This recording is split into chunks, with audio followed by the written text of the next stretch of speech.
Está começando mais um Humanamente aqui na Band News FM, programa feito em parceria com o Instituto de Psiquiatria do Hospital das Clínicas da USP, comigo Ivan Brandão e com o Dr. Daniel Barros. Hoje a gente está numa vibe meio Haribo, assim, uma coisa mais... Se o Zé, que é quem sonoriza o nosso programa, quiser, pode até botar um som de passarinhos, aquele som de floresta, de cachoeira, porque hoje a gente vai para o meio do mato, Dr. Daniel. Tudo bom? É isso aí, Ivan. Vamos falar da natureza, né? Tá todo mundo aí nos ouvindo. Tem gente que tá no dial sábado de manhã fazendo uma corridinha com meio natureza, mas tem gente que tá no táxi urbano aí, aquela coisa dura, e faz tanta diferença você estar olhando para as árvores ou olhando para os prédios, né? Sobre isso que a gente vai falar hoje. Aqui em São Paulo, por exemplo, é isso, né? Rapaz, aluguei um apartamento, a vista é maravilhosa. Aí você vai ver prédio. Exato. Tá vendo tudo de cima, né? Vamos começar por essa história aí de conexão homem-natureza. Doutor, desde que eu comecei a fazer o Humanamente aqui no lugar da Robertinha, que aliás já estará de volta aqui no comando do programa, depois de cuidar da Clarinha, vai continuar cuidando da Clarinha ainda, mas já vai estar de volta. Eu tenho derrubado alguns mitos, e a gente já fez alguns programas sobre derrubar mitos em vários aspectos, né, que eu tinha na minha cabeça, e sempre achei que essa história aí do estar zen, do estar em conexão com a natureza, né, essa conexão homem-natureza, era meio também papo de ganhar curtida em rede social, mas há estudos que de fato mostram que se de um lado não cura ou não trata uma ansiedade, uma depressão, nos ajuda de alguma forma esse contato enfim, a ficar bem, né, a se sentir bem, principalmente, como você citou, em meio a esse caos, a selva de pedra, que são as grandes cidades, as grandes capitais, né? A gente esquece, né, Ivan, que a nossa natureza não é urbana, nossa natureza humana. A gente foi construindo as cidades e elas são tão úteis, né? Por que as pessoas vão para a cidade e o mundo está cada vez mais urbano? Porque as cidades, elas resolvem um monte de problema. Tudo bem que elas resolvem vários problemas que elas mesmas criam, né? Mas elas colocam a gente mais perto, mais em conexão, fica mais fácil ir no hospital, fica mais fácil arranjar emprego, enfim, as cidades trazem várias vantagens, então a gente fica achando que a cidade é quase que uma nossa segunda natureza, parece que nós nascemos para viver em cidades, e a gente esquece que a nossa natureza verdadeira não é essa, né? Nós somos animais racionais, mas somos animais, e conforme a gente vai se cercando de cimento, de concreto, e vai tendo menos árvore, menos bicho, a gente vai se afastando da nossa real natureza. Até aí, bom, tudo bem, né? A gente faz tanta coisa diferente, né? A gente toma antibiótico, a gente usa óculos, isso não é necessariamente ruim. Mas quando você começa a fazer estudos e colocar as pessoas em contato com a natureza, deixá-las ali vivenciar alguns momentos de conexão mesmo, de ficar mais tranquilo, mais relaxado, numa praça que seja, em contato com o verde, e começa a comparar parâmetros como frequência cardíaca, pressão arterial, taxa de cortisol, né, que é um hormônio associado ao estresse, em pessoas que também estão relaxadas, mas em outros ambientes, você vê que, de fato, faz diferença. Pois é, e aí eu fico pensando, você citou aí uma praça, né, e os problemas que a cidade nos trazem, né, muitas dessas patologias, e aliás eu vou aproveitar para te perguntar isso, que a gente trata aqui no Humanamente, enfim, elas vêm de problemas que estão associados ao viver na cidade, né, o trabalho, o trânsito, a cobrança, né, o celular o tempo inteiro, as notificações, isso tudo gera uma ansiedade, vai gerando algumas questões, né, não quer dizer que a pessoa que viva no campo, que viva no meio da floresta, não possa desenvolver esse tipo de problema, mas imagino que seja muito difícil também para as pessoas, falando aqui de São Paulo, né, encontrarem esse alento, né, esse ponto ali onde você se desliga, até porque, e você já falou muito sobre isso aqui, é muito difícil se desligar, ainda que a gente faça essa defesa bravamente aqui no Humanamente, né, de às vezes desligar um pouquinho, mas que é muito difícil, né, doutor? Concordo, Ivan, que nas capitais e nas grandes cidades, né, no Brasil agora já tem muitas grandes cidades, a gente vai sendo engolfado por esse ritmo mais frenético de trabalho, de horário, um cotidiano e uma rotina marcada pela pressão do tempo, né, pela pressão da performance. Isso é bem difícil de a gente sair. A gente, quando opta por ir para a cidade em busca dos confortos que as cidades nos trazem, a gente paga um preço, não é, de entrar nessa roda viva. Agora, a boa notícia é, primeiro, que a gente precisa ter consciência de que um preço está sendo cobrado, é um alarme, um despertador aqui que a gente está falando, gente, ó, nós estamos pagando um preço, afastamento da natureza é ruim. Bom, muito bem. Mas a melhor notícia ainda é que pequenos intervalos já são suficientes, Ivan. Se você consegue, no meio da sua rotina, no meio do seu dia a dia, eu sei, é correria e tal, mas se você consegue tirar 10 minutos, 20 minutos, ali no finalzinho do seu horário do almoço, que você vai deixar o celular no modo avião e vai sentar numa praça, você não precisa ir num bosque, você pode não ter perto de você um bosque, mas uma praça com meia dúzia de árvores e uns 2 ou 3 passarinhos, porque os passarinhos estão em todas as cidades, né? Eles são muito adaptados para a vida urbana, e se conecta e presta atenção nisso e vivencia este momento, isso já é suficiente para fazer esses intervalos de alívio proporcionados pela natureza. Eu ainda vou chegar lá nos passarinhos, tá? Mas bom, embora ajude e os estudos comprovem isso, isso não chega a ser indicado como uma terapia, né? Ou existe a possibilidade de alguém chegar ali de frente para o seu terapeuta e ele falar assim, cara, ó, 2 horas, tira 1 horinha por dia para ir no meio do mato lá, olhar para a árvore e ouvir o passarinho cantar. Sabe que desde a década de 80, o Japão formalmente recomenda os banhos de floresta, Shirin-yoku, eu não falo japonês, né, mas alguma coisa parecida com isso. Shirin-yoku é o banho de floresta que os japoneses prescrevem, formalmente, lá pelo Ministério da Saúde Pública, alguma coisa assim. Apesar disso, né, não é uma prescrição médica, nem terapêutica no sentido formal da palavra. Então, na faculdade de psicologia, na faculdade de medicina, na residência de psiquiatria, você estuda várias terapêuticas, você não estuda a terapêutica da natureza. Então, não é remédio nesse sentido, mas, sobretudo a partir da experiência do Japão, começaram a ser feitas experiências e testes mesmo, né? Colocando as pessoas nesses contextos mais naturais e aí medindo a sua resposta de estresse e ela de fato diminui. Tem uma outra muito interessante que foi feita na Alemanha, que pegaram pessoas voluntárias e colocavam para ouvir os barulhos da cidade num fone durante 6 minutos só. Barulhos da cidade ou cantos de aves. E durante 6 minutos você já via resposta, já via mudança no estado emocional das pessoas. Então, não é um remédio? Não, não é. Se a pessoa está doente, ela precisa de tratamento, mas é um excelente coadjuvante. Porque o estresse ele desencadeia quer dizer, você controlando o seu estresse ou diminuindo ele, você de alguma forma age previamente ali para evitar problemas maiores? Sem dúvida, né? O manejo do estresse, a diminuição dessa reatividade emocional muito intensa, negativa, ela é um fator de proteção para o adoecimento emocional, né? Para quadros depressivos, para quadros ansiosos. Então, a gente entende isso, né? Quando você está muito estressado numa fase de muitos problemas, passa aquela... Às vezes você até atravessa aquilo na correria e tal, mas quando passa, parece que vem um peso gigantesco, né? Você esgotou as suas energias. É isso mesmo.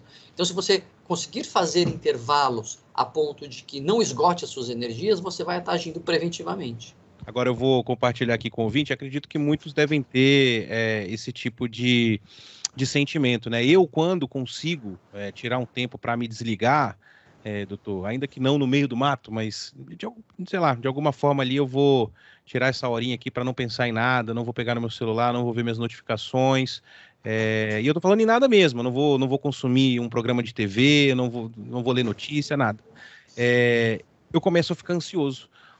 Quando eu estou ocioso, isso me deixa ansioso porque, de alguma forma, eu eu não estou conectado, eu não estou sabendo o que está acontecendo, será que estão precisando de alguma coisa? Eu não sei bem se é esse o pensamento que me bate, mas eu sinto isso muitas vezes. Quando eu estou ocioso, eu começo a ficar ansioso. Acredito que alguns ouvintes devem compartilhar da mesma situação. Existe algum meio ou alguma forma correta da gente ir fazendo isso? Porque eu imagino que se você se desliga e de repente você está ansioso porque você está desligado do restante, você tá fazendo como se fosse um tratamento de choque, né? Né, existe uma forma de você entrar na floresta, quer dizer, paulatinamente, tenta 10 minutos, tenta 20, vai aumentando, porque isso acontece mesmo, né? As pessoas que se desligam também acabam ficando mais nervosas, ansiosas. Esse é um sinal aí de como essas tecnologias nos gancham, né? E nos tornam dependentes mesmo, porque aí você desliga o celular, sei lá, 1 hora num filme ou 2 horas num filme, aí você fica ansioso o filme inteiro, aí você liga o celular, só tem notificação idiota, não tem nada que realmente precisasse, né?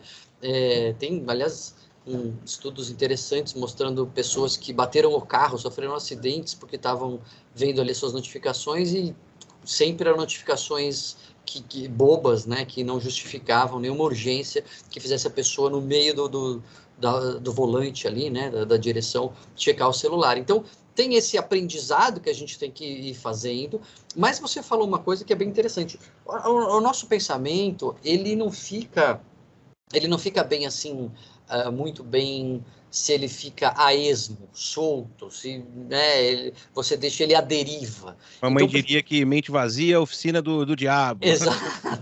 Você vai começar a pensar na notificação que não chegou, no boleto que você não pagou. Por isso que existem as práticas meditativas, contemplativas, e das quais faz parte um pouco essa terapia da floresta e do banho de floresta. Porque você se desconecta do celular, você desconecta do chefe, você desconecta ali do cotidiano, mas você se conecta com outra coisa. Então, seu pensamento não fica à deriva.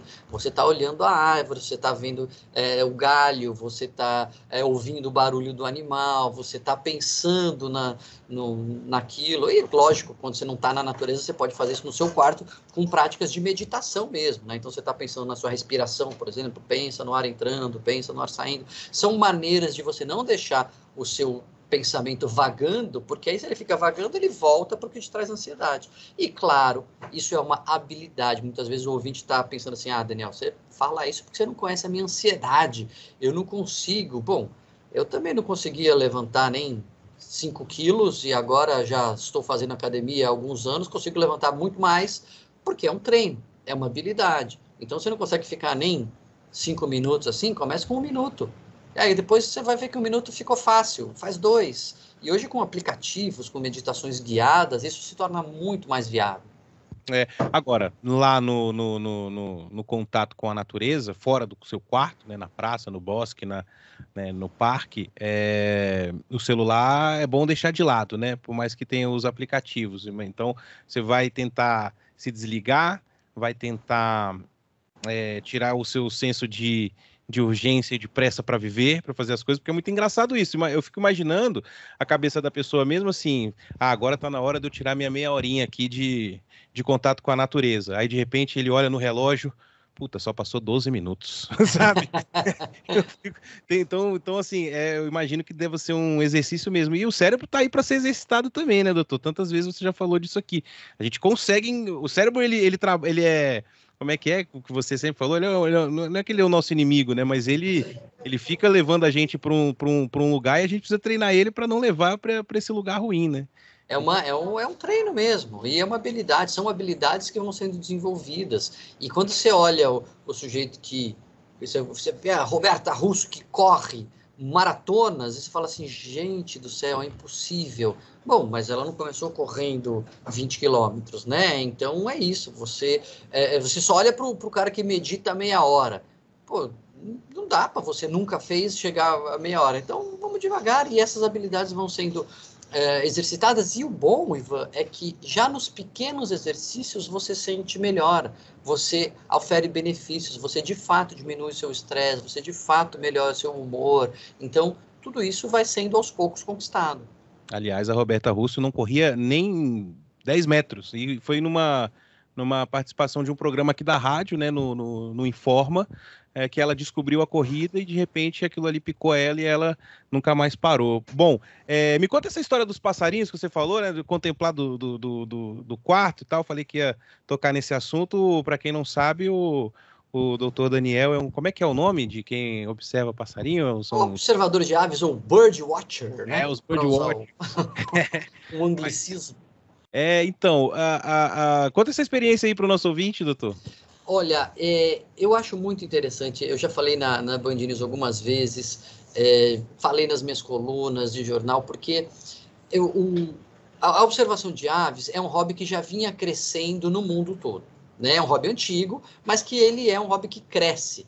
Provavelmente, muito em função disso, de nós estarmos distantes da natureza, de termos dificuldade de nos conectar com a natureza, mas, ao mesmo tempo, de os pássaros serem animais que são muito versáteis. Então, existe uma fauna rica, mesmo nas cidades. Bom, agora, na pandemia, isso explodiu, né? Porque ficou todo mundo mais preso, todo mundo ali buscando coisa para fazer, e houve um boom desse hobby de observação de aves. Inclusive foi quando eu comecei. Estava lá em determinado momento no interior e olhei um pássaro e falei, nossa, que pássaro bonito, nunca tinha reparado. Começa daí. A gente vive no mundo sem reparar nas coisas que ele pode nos oferecer. Aí fui dar um Google ali nas características do pássaro, descobri o nome, falei, que interessante, descobri o nome do pássaro, eu não sei quase nome de pássaro. E aí comecei a prestar mais atenção, e quando você começa a prestar atenção, parece que uma cortina cai, né? O mundo se abre, você começa a ver um monte de coisa que você não via, estava lá, né? Era só prestar atenção, era só abrir os ouvidos. Isso virou um hobby mesmo, e aí depois, por essa mania de psiquiatra e de fazermos aqui os humanamente, e buscarmos sempre coisas do bem-estar, eu fui procurar, e existem várias evidências interessantes com relação às aves, né? Não por acaso você brincou assim, podia colocar aí um canto de passarinhos de trilha sonora. Prestar atenção nos cantos das aves dá essa sensação de conexão com a natureza, que realmente tem esse poder de nos acalmar, de diminuir o nosso estresse. O hobby de você se conectar, você se engajar, parar, prestar atenção, olhar, tentar identificar, no fundo, ele tem uma coisa meio quase de meditação também, né? Porque você está se desconectando de outras coisas, se conectando sem ser com problemas, sem ser com agenda, sem ser com cronogramas, né? E está indo ali um pouco atrás da natureza, né? À mercê dela, vamos dizer assim, né? Você vai atrás do pássaro. Então, tem estudos, inclusive, mostrando que isso tem essa possibilidade de nos tranquilizar, de ser, de fato, também uma forma de se conectar com a natureza e diminuir o nosso estresse. Aqui em São Paulo, né? São Paulo é muito conhecido pelo sabiá laranjeira, né? Uhum. E só para um parêntese, né? Que aí também é a cabeça do jornalista, que geralmente traz a cultura inútil, assim, mas é uma cultura inútil útil, né? Sabe que a gente recebe muita mensagem de ouvinte reclamando que os pássaros estão cantando muito cedo. É verdade. E como você falou no início do programa, né, como que a nossa natureza é a natureza, né, e não a cidade, né, poxa vida, a gente está ali, porque a natureza do pássaro é aquela árvore que estava ali também muito antes do prédio ser construído. E eles acordam mais cedo justamente porque a cidade passou a existir, né? A gente conversou com especialistas que falaram que o seguinte, eles, principalmente na época do acasalamento, a comunicação é verbal, então eles precisam piar, cantar, enfim, para atrair seu parceiro. E como as cidades amanhecem também muito cedo, eles têm que acordar mais cedo que a cidade para poder se fazerem ouvir. E é só por isso que eles acabam cantando às 3 da manhã e não mais às 6, porque às 6 a cidade já está barulhenta e aí eles não cantam mais. É muito maluco que até na vida dos pássaros o crescimento da cidade também afeta e eles acabam tendo que se revirar também para poder viver na cidade. Mas enfim, você falou aí da nossa conexão com os animais. Só esse fato do pássaro, para a gente migrar para esse assunto, já que a gente está hoje humanamente on the wilds aqui, Isso também é um símbolo de como os animais fazem bem para a nossa saúde emocional, quer dizer, mesmo que não haja esse contato, o contato é visual, né? Uhum. Porque, enfim, a gente sabe que, no geral, existem animais de companhia, né, de suporte emocional e tal, mas se a gente for levar para o macro, né, o animal fazendo bem para a nossa vida emocional, é mais ou menos isso aí também, né, doutor? A gente fala daqui a pouco do animal que você pega, né? Do animal que você toca, que você faz o carinho, que ele tem também um papel muito importante na nossa saúde emocional, mas o próprio observar, às vezes você nem vê, mas você só ouve, às vezes você ouve e vê, você está se conectando. De alguma maneira você está entrando de novo na rede da natureza, de onde a gente não devia ter saído, ou enfim, talvez devesse, mas da onde a gente saiu, né? Desrespeitando um pouco a nossa natureza original, e isso já tem impacto. Sabe que em maio, no meio de maio, teve uma feira chamada Avistar. Agora já é uma feira. O hobby cresceu tanto que existe agora uma feira de observação de aves, chamada Avistar, que aconteceu no meio de maio na cidade universitária, ali no Butantã, né, no campus principal da USP, que ele é muito arborizado. E aí tinha vários eventos, palestras científicas, expositores, e tinha ali algumas oficinas, e uma delas era de observação de aves. A gente se encontrou lá às 7 da manhã e saímos pelo campus procurando passarinhos, binóculo, máquina fotográfica e tal. Então, uma vibe muito boa, né? Uma energia positiva e impressionante. Você está andando ali distraído, você não vê nada. Quando você para observar, foram mais de, acho que 25, 30 espécies diferentes de pássaros que a gente observou em uma hora, assim, sei lá, não sei nem poucos metros quadrados. Então, isso nos conecta, isso nos faz bem, mas não é exatamente uma terapia animal, né? Não é um animal terapêutico, vamos dizer assim. Não é aquela história do... como é que é? Poste aqui sua terapia. Aí o cara mostra a foto lá do jogo de futebol, né? Exato. Videogame, né? Não é necessariamente uma terapia, mas te faz bem, então tá bom também, né? Não é nada nocivo. Mas tem essa história aí do animal que você pega, que você interage, e isso é importante também, né, doutor, de se falar, já que a gente está falando de contato com a natureza, contato com os animais aí pra gente, enfim, melhorar a nossa vida emocional, né? E tem diferenças entre esses bichos, mas que também são importantes. Aqui a gente já começa a falar de terapia mesmo, né? Sim. Tem três principais divisões, né, quando a gente pensa no contato animal mais próximo, você com um bicho ali que te acompanha. Tem um animal de serviço mesmo, que é um animal certificado, é igual o guia de cego, né, o cão-guia. Essa é uma categoria muito específica, e eu acho fascinante. Cão-guia para cegos, que é o mais comum, né? Tem outros animais para suprir outras deficiências, mas é muito impressionante o que esses bichos fazem. Que é raro, que é caro. É raro no sentido de que não é todo bicho que consegue fazer isso, tem um treinamento específico, desde filhote. Por isso é muito caro você ter um animal de serviço nesse sentido. O segundo passo ali, né, a segunda possibilidade, são animais que vão ser usados como terapia. São animais terapeutas. Essa é uma categoria que não é certificada ainda, as coisas estão sendo formalizadas, mas são bichos que estão, entre aspas, prescritos para pessoas com determinados problemas. A terapia com cães para crianças autistas, por exemplo. Crianças com autismo, tem até um trabalho aqui no Instituto de Psiquiatria muito bonito, que vem os animais, as crianças ficam mais tranquilas, brincam com eles. Tem um lance muito legal que a doutora Marisol falou até no Humanamente, anos atrás, de que às vezes a criança com autismo pode ficar agressiva, né? E aí ela fica agressiva com o animal só se afasta. Ele tira a recompensa. Agora, se a criança se acalma e volta a buscar o animal volta, não tem vingancinha, não tem, sabe, agora eu tô de mal de você, o animal volta. Então, com isso, você vai modelando os comportamentos. Tem alguns animais que conseguem identificar quando o paciente está entrando numa crise de ansiedade e ajudam a ele se acalmar. Então, seria mais uma prescrição, quase uma prescrição, embora ainda não tenha, né, uma indicação formal. Assim. Agora, o comum mesmo, Ivan, é o nosso bichinho, é o nosso pet, é o seu cachorrinho que está lá, seu gatinho, é o Bronx da Carla Bigato.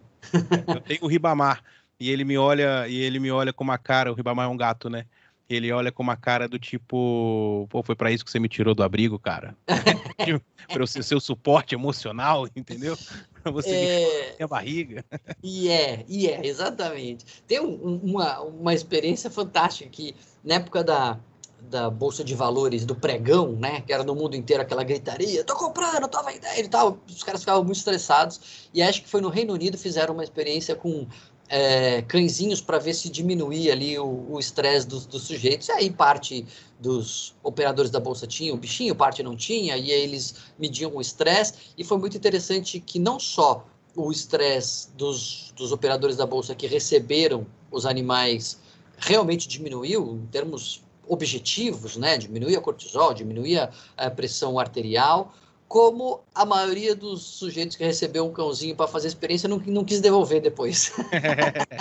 Se apegaram mesmo ao bichinho e você vê o contato físico, pegar no colo, fazer o carinho, acariciar a barriga, aumenta, não só diminui as substâncias associadas ao estresse, como aumenta a produção de neurotransmissores associados ao bem-estar, à conexão. Então, de fato, é eficaz. Aí a gente não está falando de um animal de serviço, nem de um animal terapêutico, mas de um animal de companhia ou de suporte. Isso vai fazer bem para todo mundo, faz bem para quem tem doença, faz bem para quem não tem doença. Mas, às vezes, a pessoa está tratando de uma depressão, está tratando de uma ansiedade, ponto. Está lá fazendo sua terapia, tomando seu remédio, é uma coisa. E o bichinho, por ter esse poder de nos fazer bem, ele acaba sendo mais um adjuvante no tratamento, né? Então, ele não é parte do remédio formalmente, mas, sem dúvida, ajuda bastante. Então, aí, bom, a gente ainda tem uns minutinhos, eu fico sempre vendo, doutor, e a gente pode até botar isso para ser o tema do Humanamente mais para frente, eu assistia muito aqueles programas dos acumuladores compulsivos, né, e via, bom, já cobrimos aqui na rádio também, alguns casos aqui em São Paulo, de pessoas de casas que foram interditadas, as pessoas foram interditadas, né, e é sempre muito difícil, e há uma característica que é quase sempre visível, todas essas pessoas acumulam animais, né? Às vezes são 10, 15 bichos de estimação que estão ali. Tem alguma ligação que se faz entre não sei se é esse bem-estar que o animal de companhia, de suporte nos traz e essa, não sei se vira uma mania, não sei qual é o termo correto, né? Mas existe um ponto em que pode ser nociva também essa interação, eu estou usando isso como exemplo, né, dos acumuladores, mas para falar da nossa relação com os bichos, que é o que a gente está falando aqui, mas se essa relação pode se tornar nociva também a ponto de que vire um caso desses como a gente já viu tantas vezes, né, de pessoas interditadas porque perderam o controle ali da situação. A chave aí é a perda de controle, né? Tudo que é bom, tudo que é prazeroso, o nosso cérebro pode tropeçar, o nosso cérebro pode dar defeito em tudo que é bom e prazeroso e aquilo sair do controle. Né? Desde um uso de alguma substância até uma compra, relações íntimas, tudo pode sair do controle e a pessoa ficar escrava daquilo. Isso acontece com os acumuladores, e aí tem o pet hoarder, né? O acumulador de animais, que passa por essa perda de controle, mas é raro. Um problema que é ruim, obviamente, não tão intenso, mas que pode ser prejudicial para as pessoas, muito mais comum do que o acúmulo de animais, é a pessoa tratar o animal como se fosse um ser humano. Isso é uma coisa interessante. Hoje a gente fala de pai de pet, hoje a gente fala de tutor, de fato existe uma relação que mudou das pessoas com os seus animais, mas a gente não pode perder de vista que eles são animais, eles não são pessoas, né, como nós. São seres vivos, merecem respeito, mas eles têm uma forma de se relacionar com eles, não pode ser a mesma, até tem gente que faz isso, mas é prejudicial, acaba sendo ruim para a pessoa se relacionar com os animais como se fossem pessoas. A gente tem categorias de relacionamento, né? Então, mesmo com pessoas, você tem um relacionamento profissional, você tem um relacionamento pessoal. Então, existem formas de se relacionar. Se a gente mistura isso, acaba sendo prejudicial, acaba sendo até uma fonte maior de ansiedade, muitas vezes, para essas pessoas. E esse é um alerta muito importante, mas você, para ficar mais claro também, você não está falando que você não pode colocar uma roupinha no seu bicho. Não. Né, claro, dá nome, você pode ser pai de extremo. pet, mãe de pet, mas você tem que saber que não é uma pessoa, né? Não é um outro ser humano, é um cachorro, é um gato, é um outro ser que muitas vezes você vai depositar expectativas e reações num bicho, né? E não num ser humano, né? Isso exatamente. Bom, chegando ao final desse Humanamente, a gente aprendeu várias coisas aqui, deu para tirar várias coisas, né? Que é muito bom se desconectar, por mais difícil que seja, se conectar com a natureza e que dá para fazer isso paulatinamente, né? Não precisa ficar ansioso de primeira para se desligar do mundo, não fique assim. Os animais são importantes também em vários aspectos, que nem tudo precisa ser também, né, doutor? Uma terapia indicada, prescrita, para ajudar você a se sentir bem, para ficar bem, né? E não desenvolver outros tipos de problemas, né? Eu acho que os ouvintes também estão sempre ligados nessa história, porque não é todo mundo que tem também, né, o seu tempo, o dinheiro para poder ir a um psicólogo. E você fala isso aqui sempre, né? O máximo que a gente pode fazer de coisa para que a gente se sinta bem, né? Se não faz mal, vá. Mas também cuidado que o seu cérebro pega peças, né? É importante também. Ficar ligado nesse e outros programas do Humanamente, a gente vai juntando tudo para ver se a gente consegue ficar bem, né, doutor? É isso aí, precisava pegar um aluno e fazer uma tese de doutorado, juntando todos os humanamentes aí, ia ser legal, hein? Mas é isso, um vasinho de planta, ó, quem está acompanhando a gente no YouTube pode ver por cima dos ombros do Ivan, a redação não tem um vasinho de planta, podia ter um vasinho, isso tem também estudos, escritórios que tem uma plantinha ali, uma samambaia, alguma coisinha, um cacto ali no canto, já dá uma quebrada, assim, nessa coisa mais dura. Então, fica a campanha aí pra gente colocar umas plantinhas na redação da Band News FM. Vou levar essa para a chefia. Pai de planta, hein? Porque o problema aqui o problema não é ter a planta, é quem vai cuidar da planta. É isso, É a responsabilidade de todo mundo. Aí a gente entra numa terapia em grupo e já marca um outro Humanamente. Muito bom. Humanamente é uma parceria da Band News FM com o Instituto de Psiquiatria do Hospital das Clínicas da USP, sempre comigo, Ivan Brandão, e com o doutor Daniel Barros, que também pode ser, além de psiquiatra, médico psiquiatra, pode chamar ele de ornitólogo, né? Porque já é profissional na observação dos pássaros. Lá no canal do YouTube dele tem as fotos que ele fez aí quando começou a mirar os passarinhos aí voando na cidade. Valeu, doutor, foi bom. Valeu, Ivan. Até a próxima semana que vem tem mais, hein?